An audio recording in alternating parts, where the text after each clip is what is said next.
la oscuridad, las tinieblas retrocedan y tu luz poderosa avance.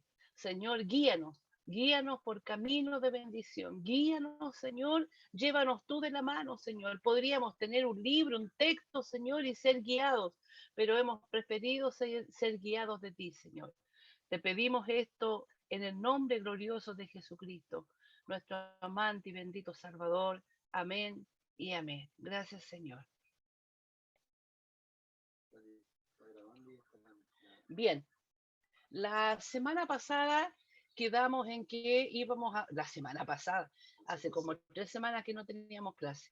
Bueno, pero la última clase quedamos en que íbamos a comenzar en el capítulo 11. Y al comenzar les digo que la tarea para la próxima semana será estudiar el capítulo del 10 al 12, que son los últimos 3 capítulos de Daniel, del libro de Daniel, 10, 11 y 12. Siempre hacemos alusión a propósito de la oración, de la razón por la, o sea, de que eh, Daniel ayuna 21 días, ¿cierto? Y que a los 21 días viene el ángel a visitarlo y le dice, desde que dispusiste tu corazón, que ya había sido enviada la respuesta, qué sé yo, y tal. Siempre hablamos de esa parte, pero nunca hablamos de cuál fue la petición de Daniel, cuál era la petición que él tenía, por la cual él decide ayunar 21 días, y cuál es la respuesta que trae el ángel. ¿Ya? De eso se trata y eso vamos a tratar de compaginarlo con nuestro estudio de Apocalipsis. Hay muchas cosas que hacen completa referencia y que se apoyan mucho. Incluso Juan hace alguna referencia al libro de Daniel que fue escrito antes que Apocalipsis, ¿cierto? Y él apoyándose en lo que sabían, en lo que tenía a mano para entender lo que se le estaba presentando, la visión que estaba teniendo. Empezamos pues nuestra lección de hoy, comenzando en el capítulo 11 de Apocalipsis. La verdad que nunca pensé llegar hasta aquí.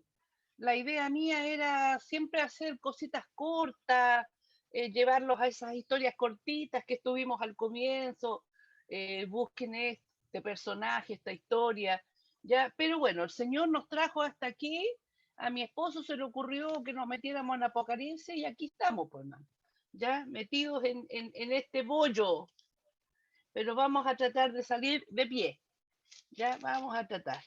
Bien, Apocalipsis 11 entonces dice así, entonces me fue dada una caña semejante a una vara de medir, y se me dijo, levántate y mide el templo de Dios y el altar y a los que adoran en él. Ojo en eso. Pero el patio que está fuera del templo déjalo aparte y no lo midas, porque ha sido entregado a los gentiles y ellos hollarán la ciudad santa 42 meses. ¿Ya?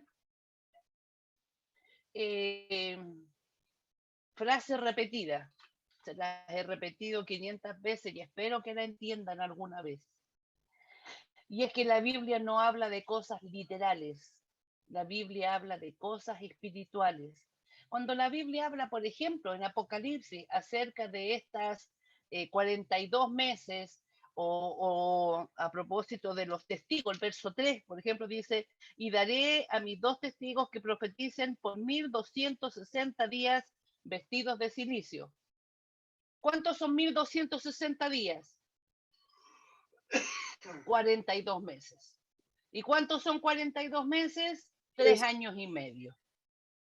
¿Ya? Entonces, estamos hablando, tal vez sea literal, sean 3 años y medio, sean los 42 meses, sean los 1260 días, tal vez. Pero tal vez no tenemos en lo que cuando es profético y sobre todo en Apocalipsis, de nada hay certeza, no le crea a nadie que diga, no, esto es aquí, esto es acá, esto es allá, porque nadie tiene la revelación completa, no todavía, no todavía.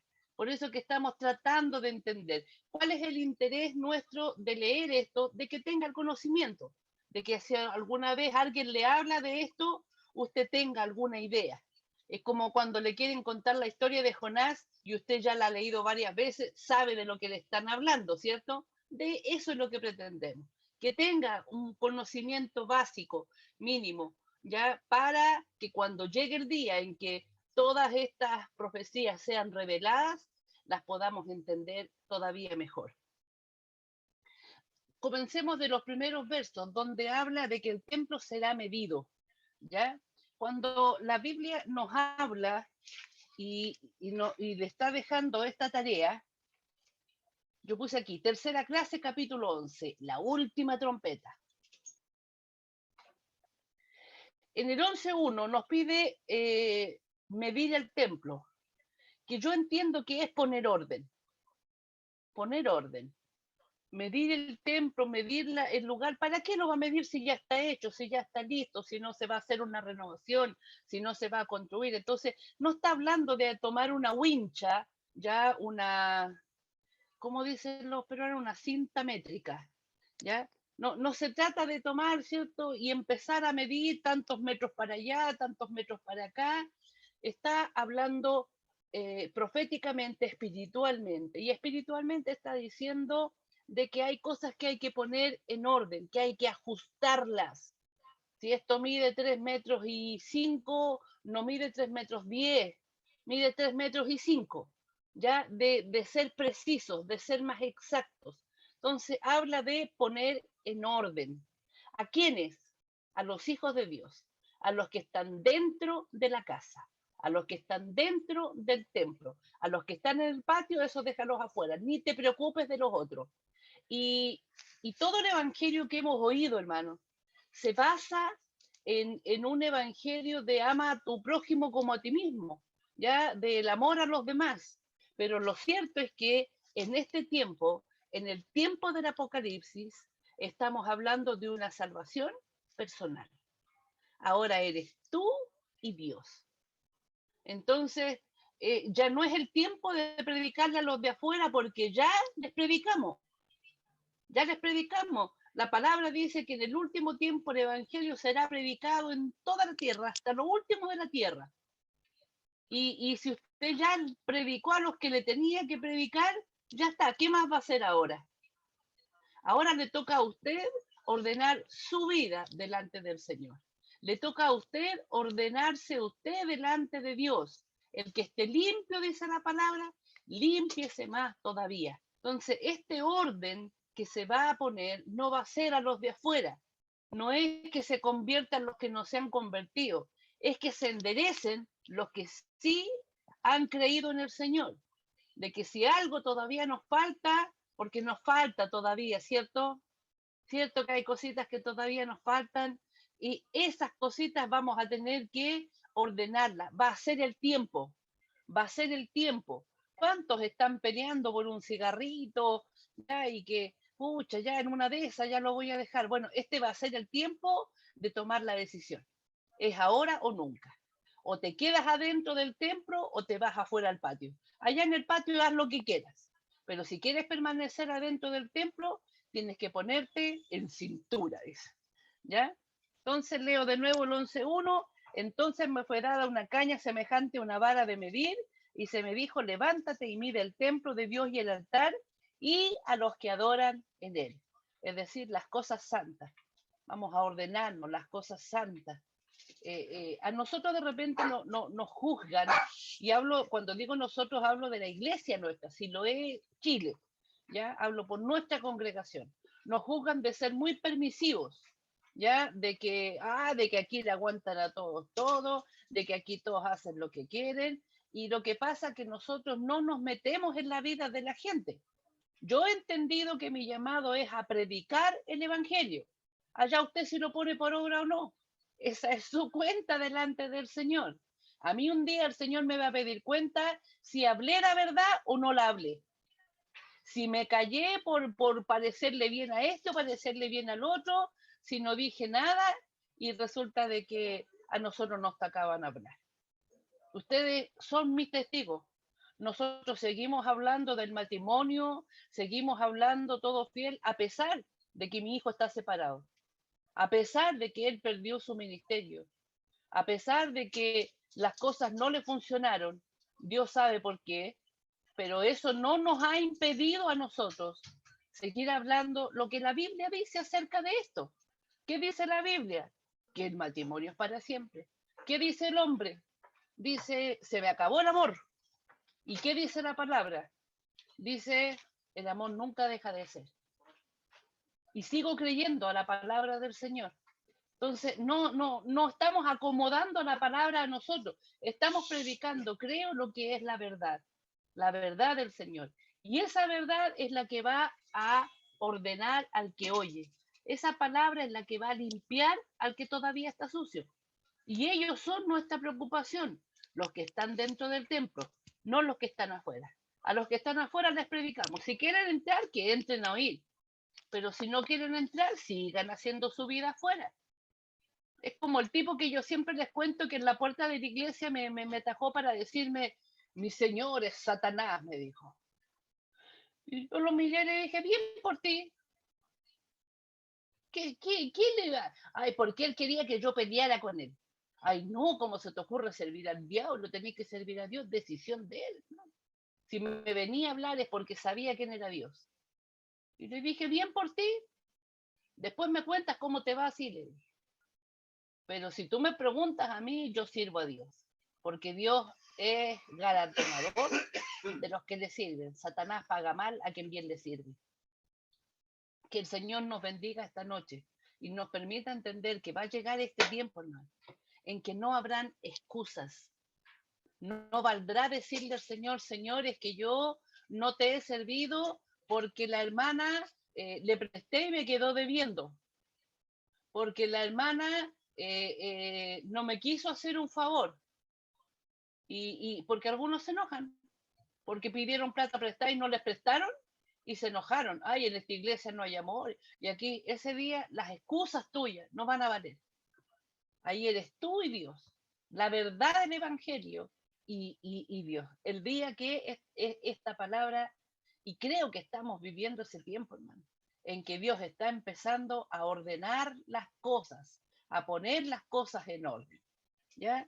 El verso 2 dice, pero el patio que está fuera del templo, déjalo aparte y no lo midas, porque ha sido entregado a los gentiles. Y ellos hollarán la ciudad santa 42 meses. O sea, tendrán un tiempo para, para reírse, para burlarse de las cosas de Dios. Se van a burlar de las cosas santas y no les va a pasar nada, pero por un breve tiempo.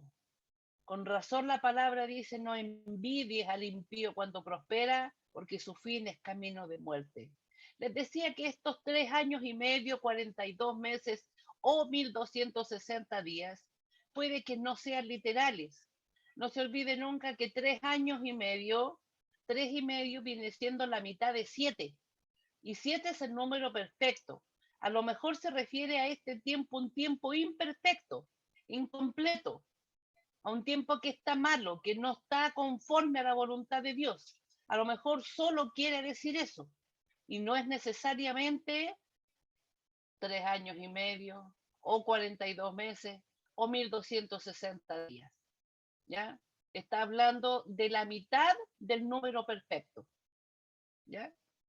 Eso para tomarlo en cuenta. Y daré a mis 2 testigos que profeticen ya por 1260 días. Estos testigos son los 2 olivos y los 2 candeleros que están en pie delante del Dios de la tierra. Si alguno quiere dañarlos, sale fuego de la boca de ellos y devora a sus enemigos. Y si alguno quiere hacerles daño, debe morir él de la misma manera. Estos tienen poder para cerrar el cielo a fin de que no llueva. ¿Les suena ese pasaje bíblico? ¿Conocen a alguien que haya cerrado el cielo para que no llueva? ¿Alguien? ¿Quién dijo yo?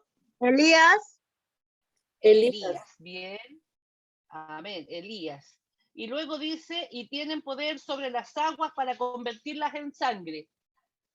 Y ahí tenemos Moisés. a Moisés. Las 10 mandamientos. No, las 10. Las 10 plagas. Y para herir la tierra con toda plaga, cuantas veces quieran. ¿Ya? Por esta razón, por este versito, es que muchos piensan de que estos dos testigos serán Elías y Moisés. El otro día hablábamos de Mateo 17, en el monte de la transfiguración, cuando Jesús se aparta de los apóstoles y ellos ven que está conversando con Elías y Moisés, ¿ya? Y el Señor les dice, a la verdad, Elías ya vino, ¿ya? Entonces, si no es Elías, pudiera ser no sé quién, Josué, no sé, habrán otros candidatos, Enoch, no lo sabemos, ¿ya? Pero por este verso es que muchos afirman que son Elías y Moisés. Yo le quiero abrir la mente un poquito y decirle que de repente puede que Elías al menos no lo sea, Moisés tal vez. La Biblia no dice que Moisés haya sido arrebatado, ¿sabe? No dice que como Elías, que fue llevado al cielo por un carro de fuego. ¿Ya? Eso es un detalle. Pero ¿qué dice la Biblia acerca de la muerte de Moisés? La Biblia dice, en el último capítulo de Deuteronomio, que fue escrito por Josué, porque Moisés ya no estaba, dice que Moisés subió al monte y que nunca más bajó. Que buscar, y dice que lo mató Dios y que Dios lo enterró, que se murió Moisés y que Dios lo enterró, y que ellos nunca encontraron su tumba. Sabe que en Israel es más importante Moisés, Isaías, que Jesucristo mismo, porque ellos creen que Jesucristo fue un profeta más, no el más importante. Para ellos es más importante Moisés, ¿ya? ¿Ya? No creen que Jesús sea el Hijo de Dios, ¿ya? Los judíos, ¿ya? Ortodoxos practicantes. Entonces, ahí se me fue la onda de lo que estaba hablando. Bien, el tema es de que este Moisés sube al monte y nunca más baja. Y su tumba no fue encontrada jamás. Nunca encontraron sus huesos. Nunca encontraron vestigios acerca del lugar de su sepultura. Solo asume Josué. El capítulo no dice que sea Josué, pero entendemos que si Moisés ya no estaba, no lo puede haber escrito Moisés, pues. ¿Ya? Lo tiene que haber escrito, yo creo, Josué, que era su ayudante y su sucesor. Entonces él asume, bueno, si no está, se lo llevó el Señor, como decimos nosotros. Se lo llevó el Señor, se llevó su cuerpo, se lo llevó o no sé qué pasó, ¿ya? Y es muy probable que Moisés haya sido arrebatado, porque nunca se encontró su tumba. No hay vestigios de que haya muerto, ¿no? Sino solo el capítulo final de Josué, que él afirma que murió y que Dios lo enterró, pero eso lo dice Josué tratando de explicarse a sí mismo el por qué nunca encontraron el cuerpo, nunca encontraron tumba, nunca encontraron nada, simplemente Moisés subió y no se sabe más de él.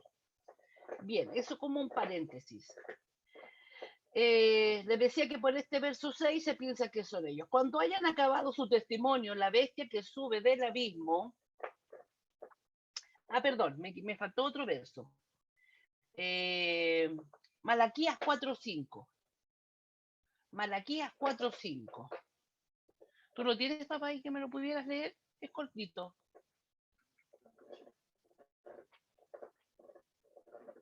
Estas son las razones por las cuales creen, muchos afirman que son Elías y Moisés los dos testigos. ¿Ya? Dice, he aquí yo envío el profeta Elías antes que venga el día de Jehová grande y terrible, y hará volver el corazón de los padres hacia los hijos y el corazón de los hijos hacia los padres, no sea que yo venga y hiere la tierra con maldición. Entonces, nos encontramos con que Malaquías 4:5 dice de que vendrá Elías antes del fin, pues. Ya antes de las señales del fin vendrá. Entonces, algunos afirman de que Elías ya vino en Juan el Bautista, ya, lo cual nos deja con cierta incógnita. Pero le vuelvo a repetir, en esto hay simplemente interpretaciones. No hay un verso que diga esto es así y esto es acá. ¿Ya? Esto es interpretación nada más de lo que está escrito. Bien. El 7. Cuando hayan acabado su testimonio, la bestia que sube del abismo a la guerra contra ellos y los vencerá y los matará. Y esto es terrible. No se olvide que estamos viviendo el tiempo, estamos estudiando, ¿cierto? El tiempo de la gran tribulación. ¿Ya? Cuando los que estaban haciendo milagros, los que tenían poder de enviar plagas, los que tenían poder de cerrar los cielos, mueren, son muertos. Al igual que cuando murió Jesús, los mismos apóstoles dijeron, se murió el Mesías, se murió el Maestro, y huyeron, se escondieron. Al único que se quedó y que pudieron interrogarlo fue a Pedro. Y ya sabemos cómo le fue a Pedro. Temeroso, miedoso.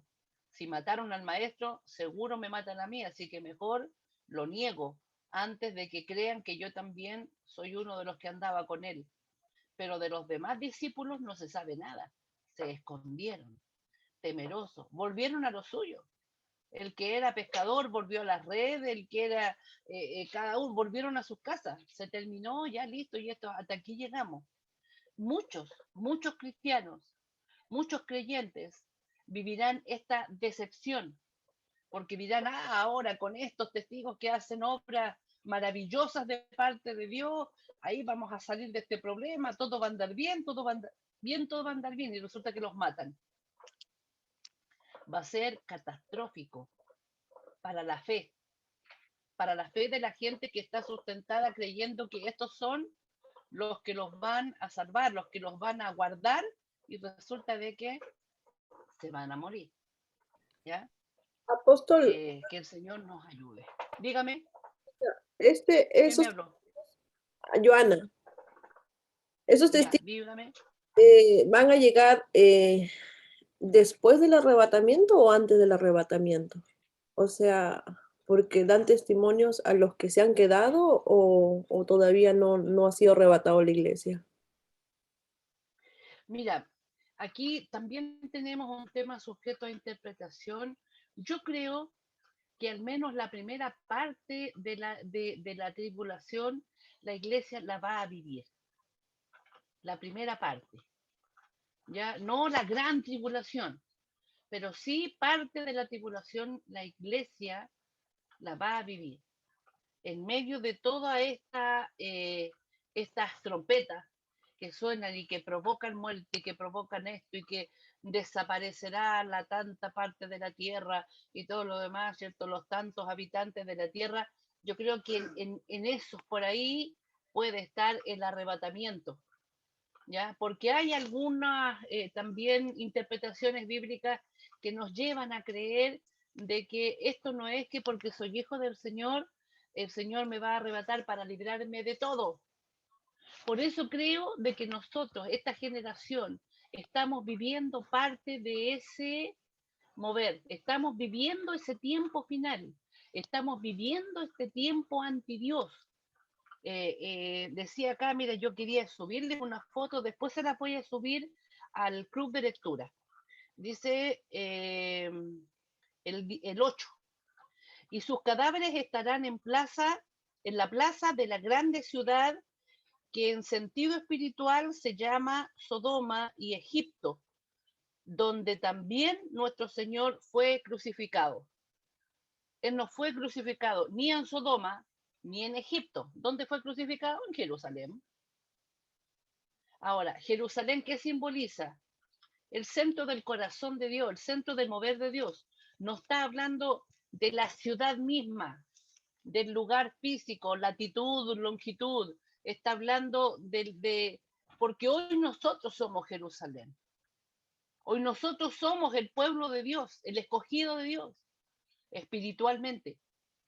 Entonces, hay que extender un poquito el pensamiento, ¿ya? Y dice, y de los pueblos, tribus, lenguas y naciones verán sus cadáveres por 3 días y medio, que estos pueden ser los mismos 3 años y medio, los mismos demás. Estos 3 días y medio también simbolizan la mitad de 7. 7 es el número perfecto. y no permitirán que sean sepultados, es decir, dejarán sus cuerpos, y los moradores de la tierra se regocijarán sobre ellos y se alegrarán y se enviarán regalos unos a otros, porque estos dos profetas habían atormentado a los moradores de la tierra. Nunca al pecador le ha gustado que le digan que es pecador. Lo vivimos nosotros.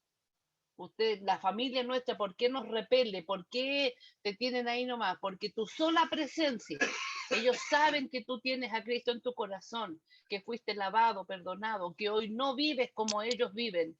Y esa santidad tuya los irrita, les molesta. No, ya no, a mí no me vengáis a hablar, ya saliste con tu iglesia, ya. Y ahí quédate con tu pastor y anda para allá y todo. Y antes, éramos íntimos. Y el problema no les has hecho nada, pero la santidad, la luz de Dios en nosotros hace notorias sus tinieblas. Nunca la gente de Augusto dice que los moradores de la tierra harán fiesta, se regocijarán porque los profetas que hablaban del pecado han muerto. Les digo esto porque el hombre en general tiene este espíritu y es algo que está naciendo en esta época. En eso abran los ojos. Nosotros estamos siendo testigos de una generación de jóvenes completamente anti Dios. Antiguamente, nuestros padres, ya hablo de los míos, que serán más jóvenes que los padres suyos, o sea, perdón, los suyos más jóvenes que los míos, ya, pero la generación de mis padres al menos, vienen de una generación no cristiana, pero sí enseñados en la fe católica. Mi mamá dice que para los días de Semana Santa, mi abuela ponía a los santitos que tenía, ya les ponía un paño negro encima y les decía calladito porque el Señor está muerto. Y se portaban mal y decían, ya van a ver. Y ella se aguantaba, no les pegaba esos días porque el Señor estaba muerto. Dice mi mamá, nosotros no entendíamos nada. Ellos eran chiquitos, mi mamá llegó al Evangelio a los 6 años, así que tienen cantado bien chiquititos. ¿Ya? Pero mi abuela tampoco les explicaba, pero sí habían sido educados en la fe, creyentes de que había un Dios. Había un Dios. Ese concepto en el que fuimos todos educados nosotros, ¿ya? En la iglesia que haya sido, pero fuimos educados en la creencia de que había un Dios. Hoy día, las generaciones de hoy no son así. Hoy las generaciones de hoy tienen este concepto de no, cuando sea grande que él elija, que él vaya, pero los padres no los llevan a una iglesia, los padres no están casados, los padres menos bautizan a sus hijos, no los presentan, ¿ya? Entonces tenemos una generación anti Dios. Yo tengo una foto que la guardé de una protesta de las mujeres, ¿cómo se llaman estas? Las feministas, ¿ya? Y hay un tremendo letrero donde le dicen, María, aborta a Jesús.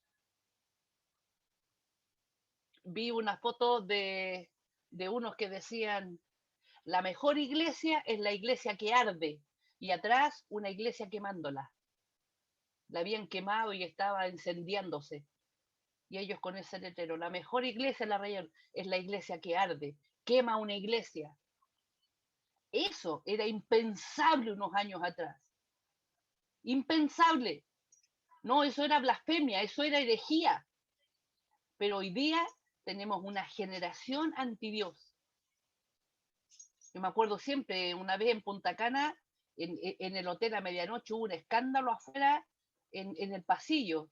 Y me levanto y era un matrimonio que estaban peleando y eran chilenos. Era una pareja, no eran matrimonio. ¿Ya? Él era militar y la había llevado a ella, tenían una hijita pequeña, pero andaban los dos solos. Y estaban peleando afuera, dieron harto jugo. Ya hasta que de repente yo la tomo a ella y me la llevo a su cuarto, ya la hago entrar a su pieza porque lo había atacado, le había mordido la cabeza, le había sacado pelo a él. No, si tenían un escándalo de proporciones. Y me lo llevo a su pieza ya como para parar la cosa y le empiezo a hablar y le digo, déjame orar por ti. No, me dijo, no, yo no quiero que ore. No, yo no creo en eso. Y le dije, a ver, espérate un poquitito. Listo, tú no crees en Dios. Dime, ¿qué tienes tú sin Dios? No tienes ni un esposo, tienes tu hija sola por allá, no has podido formar tu familia, no has podido realizarte, no has podido hacer nada. Yo le dije que tengo en ese tiempo 25 años, creo que eran de matrimonio, ya 25 años de matrimonio, tengo a mis hijos durmiendo tranquilos en la otra pieza. ¿Qué tienes tú sin Dios?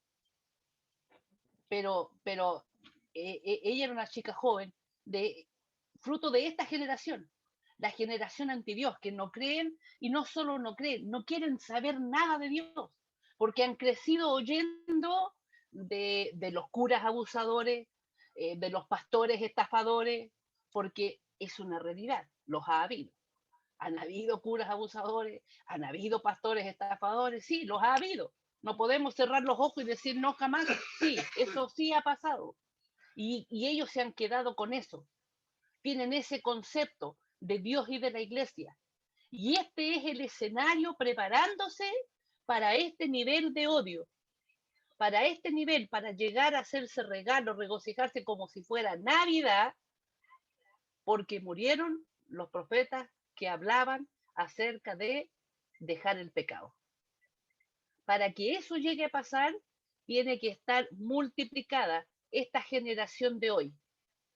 Yo le digo a mi esposo, mira, salgamos a la calle, pataleemos en contra de la ley del aborto, pataleemos en contra de la ley del matrimonio igualitario, hagamos huelga de hambre, encadenémonos al Palacio de Justicia, y estas leyes las van a promulgar igual, igualito, hermano, las van a promulgar igual, porque no es de que alguien tuvo una idea de legislar y legislar, es el tiempo que estamos viviendo.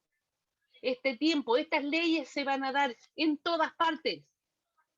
¿Y quiénes son los que no están de acuerdo con la ley? Nosotros. ¿Por qué? Porque no me gusta, simplemente porque creemos a la palabra de Dios.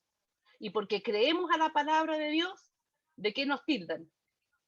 Homofóbicos, irresponsables, que grupos de odio, anticuados, retrógrados, ¿ya? Somos gente inadaptada, no nos hemos adaptado a los tiempos, no vamos de acuerdo a los tiempos, nos quedamos en el pasado porque la virginidad pasó de moda, porque el matrimonio en una iglesia pasó de moda, eso de casarme de vestido blanco y virgen ya no existe, no hay. Simplemente todos esos conceptos se han ido perdiendo. Esto no fue de un día para otro, esto fue de a poquito, de a poquito. Este país, nuestro país, Chile, tiene el triste récord de ser uno de los pocos países en el mundo que reconoció a la mujer jefa de hogar. Hay un ministerio de la mujer que reconoce a la mujer jefa de hogar y tiene todos los beneficios que tendría un jefe de hogar para postular a casa, para recibir, qué sé yo, bonos y un montón de otras cosas de tipo legal. ¿Por qué le digo que tenemos el triste privilegio, ya el triste récord? Porque eso va completamente fuera del orden de Dios. ¿Cuál es el orden de Dios? El varón como jefe de hogar. El varón, pero ¿qué pasó con el varón hoy día? Se fue con otra. No solo se olvidó de la mujer, se olvidó de los hijos, se olvidó de todo. Y no vamos a cerrar los ojos.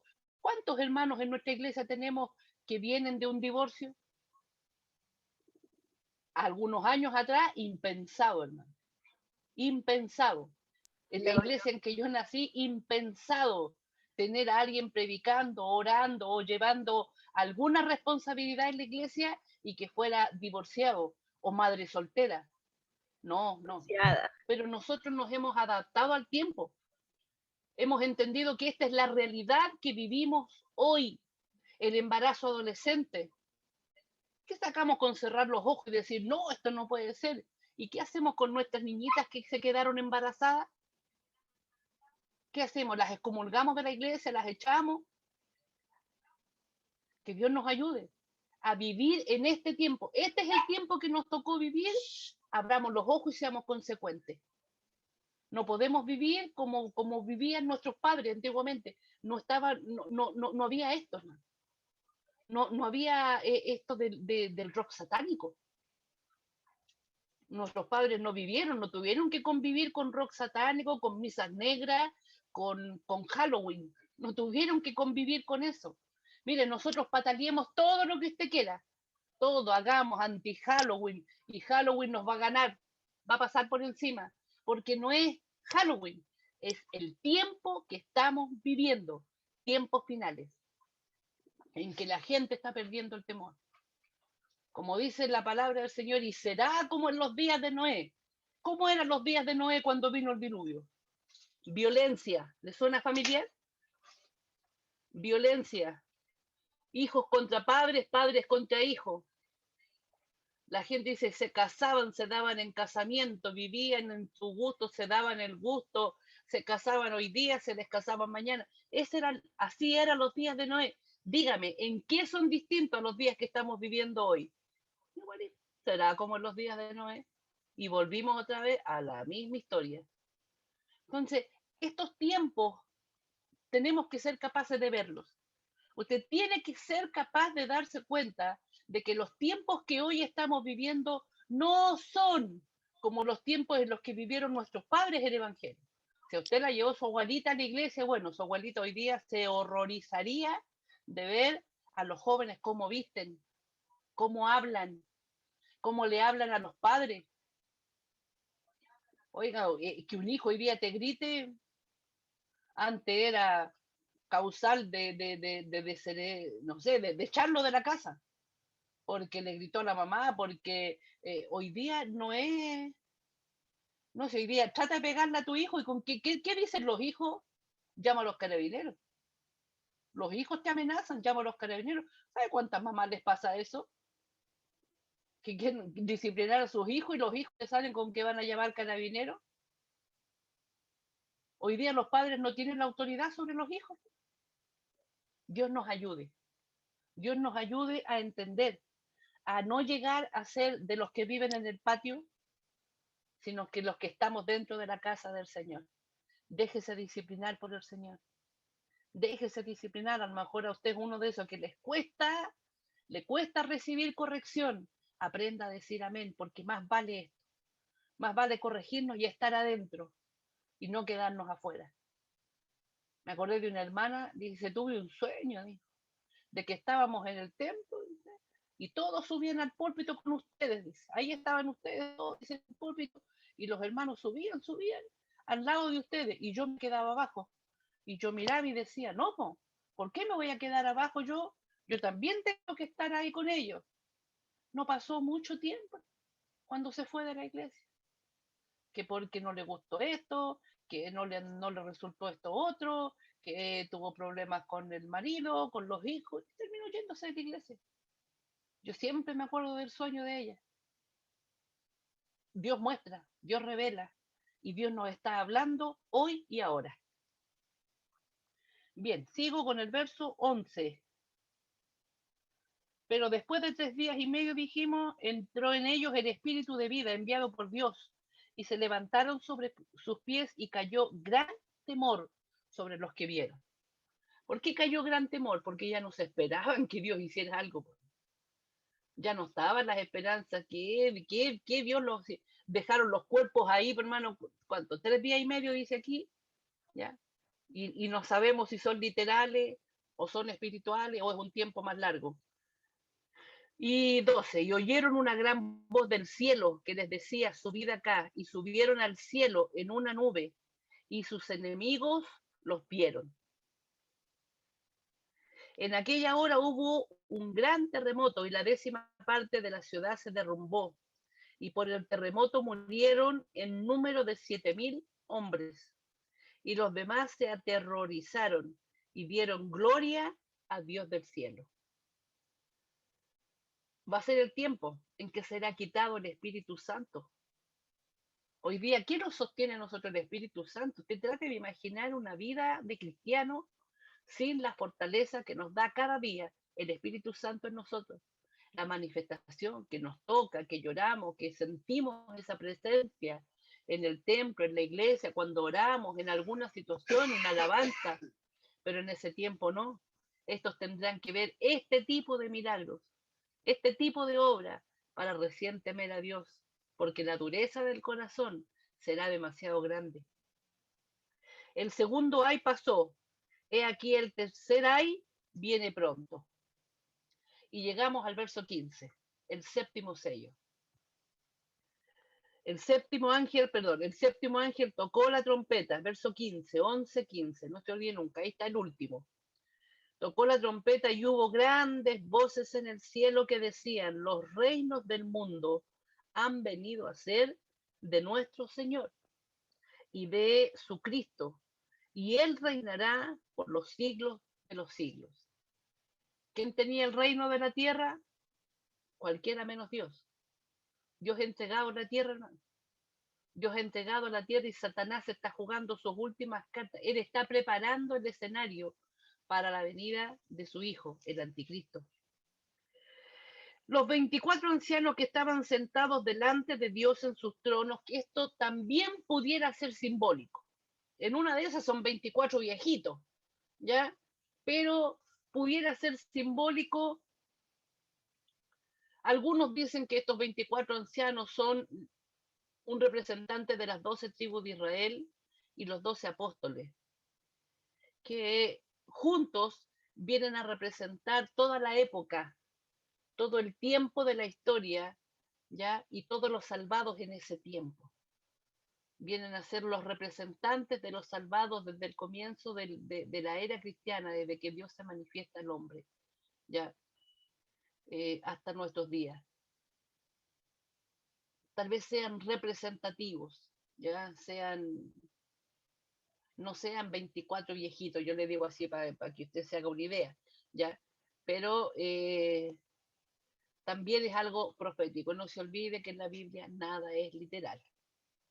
Bien, se postraron sobre sus rostros y adoraron a Dios, diciendo, te damos gracias, Señor, Dios Todopoderoso, el que eres y que eras y que has de venir, porque has tomado tu gran poder y has reinado, y se airaron las naciones, y tu ira ha venido, y el tiempo de juzgar a los muertos y de dar el galardón a tus siervos, los profetas, a los santos, y a los que temen tu nombre, a los pequeños y a los grandes, y de destruir a los que destruyen la tierra.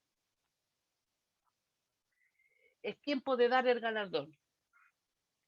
Hay muchas cosas que nosotros hacemos aquí y ahora bien y tenemos como recompensa la bendición de Dios.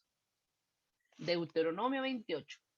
Y estas bendiciones te alcanzarán si obedecieres mi ley, hicieres mis mandamientos y guardares mis estatutos. ¿Ya?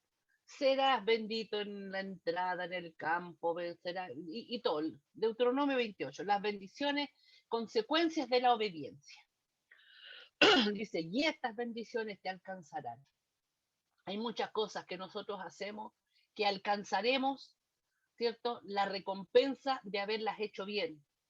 Pero hay muchas cosas que haremos bien que no tendremos recompensa ni galardón sino hasta este día. ¿Por qué? Porque el Señor sabe de que si tuviéramos una vida de cristiano en que cada vez que hago algo bien, Dios me premia, terminaría desviándonos el corazón y después haríamos las cosas bien, pero por las razones equivocadas, como los holocaustos. Fueron entregados al pueblo para que los presentaran delante de Dios de manera de invocar, ¿cierto?, el perdón y provocar el perdón de sus pecados. El hombre debe morir por sus pecados, pero el holocausto era así. Presentaba el animal al sacerdote y el oferente, el que estaba ofrendando ese animal, tenía que poner la mano sobre la cabeza del animal y le traspasaba los pecados. Y el sacerdote tomaba ese animal y lo sacrificaba, y ese sacerdote, o sea, ese animal moría en lugar del pecador. Pero después, ¿qué hacían? ¿Qué voy a andar cuidando un animalito, trayéndolo de lejos, el más perfecto, el mejor, ese lo vendo más caro? Allá total también venden, y compraban uno ciego, uno tuerto, uno que le faltaba una oreja más baratito, ¿ya? ¿Hacían el holocausto? Claro que lo hacían, pero ya el corazón no era el mismo. A esos hombres que vendían y cambiaban para hacerle livianas las cosas a la gente, y corromper la ley de Dios, a esos hombres es a quienes Jesucristo echa del templo. Se saca el látigo y los echa, dice que has hecho de mi casa cueva de ladrones. ¿Ya? ¿Cuántas veces nos han dicho así a nosotros porque vendemos comida en la iglesia? ¿Sabe cuántas veces nos han mandado al quinto infierno? Y está hablando de ese corazón, de que cambiaron lo sagrado, lo santo, que Dios había ordenado por apariencia. Si nosotros tuviéramos en esta tierra el estar bien y bendecido fuera la señal de hacer todo bien, y el estar mal sea la señal del pecado, entonces tendríamos una vida cristiana muy diferente. Usted estaría enfermo y sería capaz de morirse con tal de aparentar que no está enfermo. Jamás pediría oración por una enfermedad, porque si digo que estoy enfermo, todos van a creer que estoy en pecado. Y andaría inventándose victorias para mostrar y decir que usted es un buen cristiano y que ha hecho las cosas bien. Y el Señor conoce nuestro corazón. Por eso de que hay cosas que sí reciben recompensa en esta tierra. Si usted las hace bien, va a ver la bendición de Dios. Y hay muchas otras cosas que usted hace bien que solo tendrán recompensa el día que el Señor venga con su galardón. Y aquí yo vengo pronto y mi galardón conmigo para recompensar a cada uno según sea su obra. Este es Apocalipsis 22:12. Si alguien me lo confirma, por favor. Verso 19. Y el templo de Dios fue abierto en el cielo, y el arca de su pacto se veía en el templo. Y hubo relámpagos, voces, truenos, un terremoto y grande granizo. Bueno, el arca representa lo más sagrado que Israel tenía de parte de Dios. La Sí, presencia de Dios. Y la llamada. Dígame. 22:12. Y aquí yo vengo Ya. pronto y mi galardón conmigo, para recompensar a Gracias, cada uno pastor. según sea su obra. Según sea su obra. Amén. Gracias por confirmarme. Apocalipsis 22:12. Entonces. Y bueno, le decía que este último verso del capítulo 11 habla de del arca, que el arca era llamada la presencia de Dios. Era lo más sagrado que el pueblo tenía de parte de Dios. No sé qué sea lo que usted tiene, esa relación, lo que no tranza para el Señor. Hay cosas en las que somos permisivos, no sé, pero hay cosas que no permitimos. Ya yo le podría pasar a un niñito para jugar muchas cosas que tengo, pero no le pasaría a mi Biblia, por ejemplo. Todavía tenemos cosas que uno dice, no, esto no, esto todavía es del Señor. Ya habrá algo en usted que todavía guarde y quiera el Señor que sea más que algo, sean muchas cosas. Cada vez más, amemos su presencia y busquemos entrar en la presencia del Señor. El templo de Dios fue abierto en el cielo y el arca de su pacto se veía en el templo, es decir, su presencia. ¿Ya? Para eso necesitamos provocar a Dios. Bien, el capítulo 12 es un capítulo, yo creo que ya nos vamos a ir a meter en otra, vamos a entrar en otro tipo de cosas. Quiero detenerme acá, ya en el 11, para que la próxima clase estudiemos un poquito a Daniel. ¿Ya? Un poquito, Daniel, para que también veamos las semejanzas, las cosas que confirma, las cosas que habla, también Daniel acerca del fin, ¿ya? Eh, Daniel, Ezequiel, Apocalipsis, son libros completamente proféticos, ¿ya? Tiene mucho de historia, por supuesto, él cuenta lo que él vivió, no sé, el horno de fuego, el pozo de los leones, ya, todo eso son historias, es real, no son cuentos, ¿ya? Pero también está esta parte profética de Daniel, la visión de Daniel acerca de las cosas del fin, que dice que él entendió y que se las guardó porque no era el tiempo, pues. Él iba a hablar de cosas que los demás no entenderían, pero permita al Señor que algo de eso podamos entender. Vamos a comparar y vamos a hacer esa relación. Ya, mira, aquí cuando habla de esto, confirma esto otro. Entonces, estudiemos un poquito el libro de Daniel, la parte profética de Daniel. no la parte histórica. Por eso les he pedido de que para la próxima clase traigamos leído capítulos 10, 11 y 12 de Daniel y averiguar cuál fue la petición de Daniel. La petición que lo llevó a ayunar 21 días. ¿Ya? Esa es la tarea.